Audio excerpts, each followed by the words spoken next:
The word emptiness has been coming up for me in the last few weeks. It seems like there was a period of a couple weeks or a few weeks hopefully ending a couple weeks ago, where everybody was feeling the same kind of malaise. Partly it's the political strangeness going on, but I saw online a lot of people saying they just felt empty, and they didn't mean that in a Buddhist context. They meant it in as a complaint.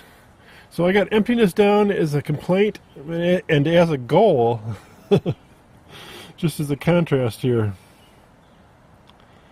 Now, as a complaint, a lot of people are just saying, they just don't see much purpose in their life right now or anything, or what's the goal, what's the purpose, And as you get older, the material goods kind of have a little less zing for you. You don't have the health for the new boat. Mostly it's on pre-programmed expectations. You see your buddy's got the fancy boat, the fancy car, the hot rod, the trophy wife.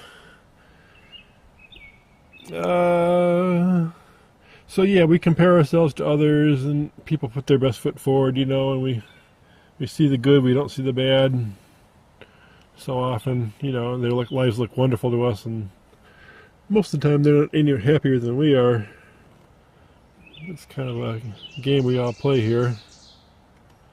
Although, you should try to be happy, not let yourself fall into as Abraham Lincoln, who fought depression all his life, said once, people are about as happy as they make their minds up to be, something like that. So, programmed expectations, it's kind of like the Buddhist thing of attachment, and desiring things, it's the false goal of desiring this item or that item, or when I get this, it'll all be cool. And then I also was thinking about, let me just kind of finish the contrast before I move on here. So emptiness as a goal, obviously the Buddhists kind of seek emptiness. The quietude, the inner quietude for meditation, the equanimity, giving up on desire, the big one in Buddhism especially. Detachment, which is, I believe, big with all the Indian religions. Although, there's so much variation in Hinduism. Definitely in Buddhism. So moving on to the topic of ego, in quotes, because I know ego is a kind of a wet fish of a term. And I'm using it in a wet fish way. I'm not using it as a Freudian way here. So I'm just saying what you see is yourself, your self-image. So first there's the need to defend your basic needs, your self-interests, just to, survive. And then there's also the need to defend your image and your respect among society, and that matters to some people more than others. It matters to a teenager a lot more than it matters to an older person. But it's about social status. It's everything in high school. And then you don't see those people anymore. Those people who meant so much to you. I'm going to go to my 50th anniversary pretty soon. 50th. 40th. Not quite that old. I probably won't go to my 50th. It'll be a small gathering. I'll go to my 40th, and I don't know. It'll be interesting to see all these people who meant so much to me, and I never felt like I could get any social status. And, after high school, you don't even know these people anymore. So much to tell kids that. These people won't mean diddly to you. And college people, nobody from college has ever looked me up. I've got an easy name to look up. And the friends I'd like to hear from all got simple names. I've tried looking them up, and it's no good looking up someone with a common name on, look up a John Smith on Facebook. That's not going to get you very far. As an example, extreme. So let's move on to this, the need to defend your basic needs, your need to defend your image, self-respect, social respect, social status, self-interest. That's one side of ego. The other side of ego is kind of the output of it. That's kind of the input side, and the output side is kind of the kind of a split personality that you develop within oneself so often. And that is the little self. We heard so much about that a few years ago. People were talking about the inner child and the little self. And, that's one aspect, the spoiled brat, the side of you that eats the big bowl of ice cream just because it's there and you just feel like it, And then there's the other side, the judge, the parent self, the taskmaster. And those two sides are always kind of warring and beating on each other. The little self has its little excesses, and the parent self has sort of a whip. It beats you for the thing you did wrong. And I'm the worst one at this.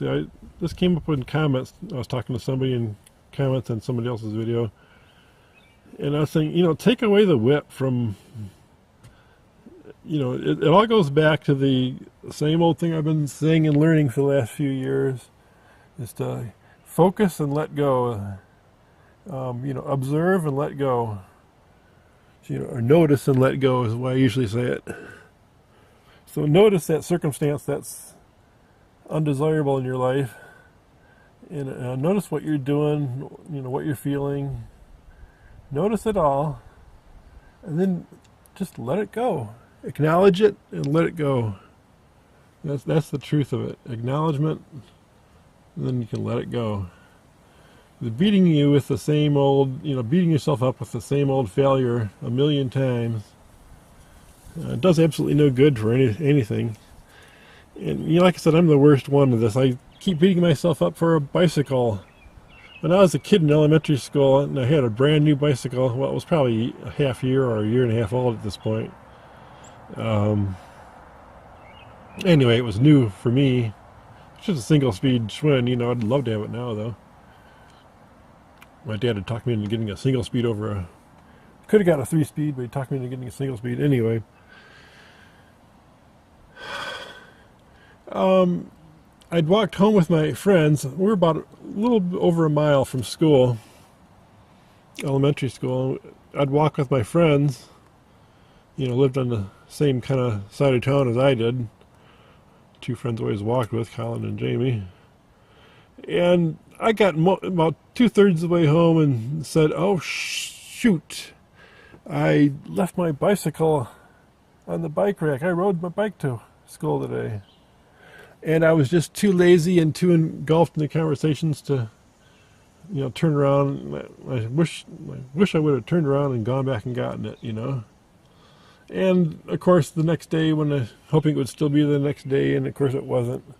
Someone had stolen it, and I did the police thing and everything else, and, of course, I never saw the bike again.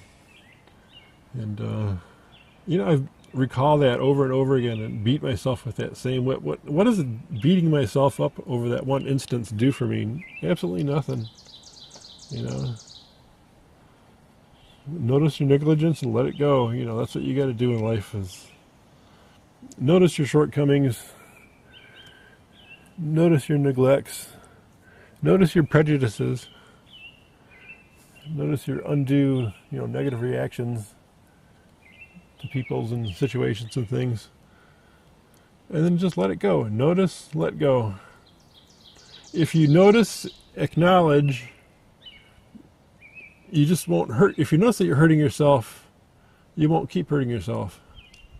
So you got to notice how you're hurting yourself, acknowledge that, let it go.